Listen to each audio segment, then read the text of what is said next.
Ku soo biir kanaalka Sahanka Dunida oo subscribe saar haddii aad ku cusub tahay. Assalaamu calaykum waraxmatullaahi wabarakaatuh. Waxaan muuqaalkeena kaga hadli doonaa insha Allah mid ka mid ah saynisyahanadii dunida magaca weyn ka sameeyay.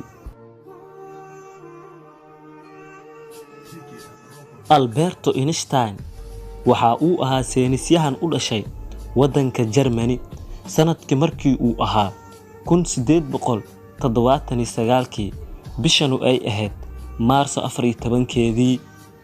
Albert Einstein hadalka ayaa aad u dhibi jiray markii uu yaraa. Da'diisu markay ay noqotayna 4 sano wuxuu bilaabay in uu hadlo.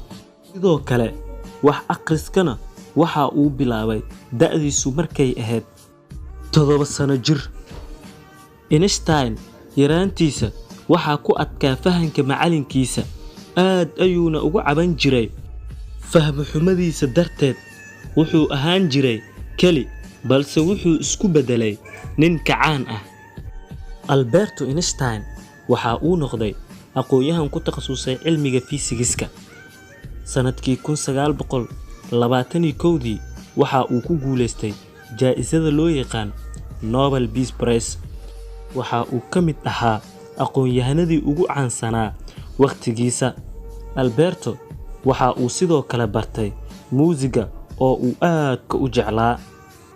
Waxa uu noqday hal abuur ay maskaxdiisu ka soo burqadeen xigmado iyo waxyaabo badan oo maanta adduunka aad looga isticmaalo. Telefishinada ayaa ka mid ahaa waxyaabihii uu ikhtiraacay. Haddaba waxaan soo qaadan doonaa qaar ka mid ah xigmadihii Albert Einstein.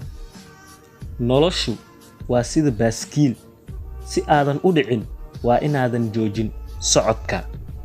Nabaddu laguma hayn karo xoog, waxa kaliya ee lagu gaari karaa waa isfahan.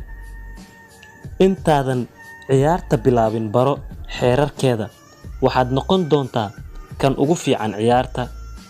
Isha kaliya ee cilmiga laga helaa waa khibradda. Ha u jihaadin sidii aad u guuleysan lahayd, laakiin doorbid sidii aad qiimo u yeelan lahayd. Qofka aan weligiisa qalad sameyn, weligiis wax cusub iskumuusan dayin.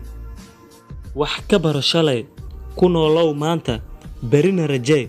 Waa waxa ugu muhiimsan inaadan joojin. Kuma xalin karno dhibaatooyinka adeegsiga fikirkii aan ku abuurnay dhibaatada mid la mid ah.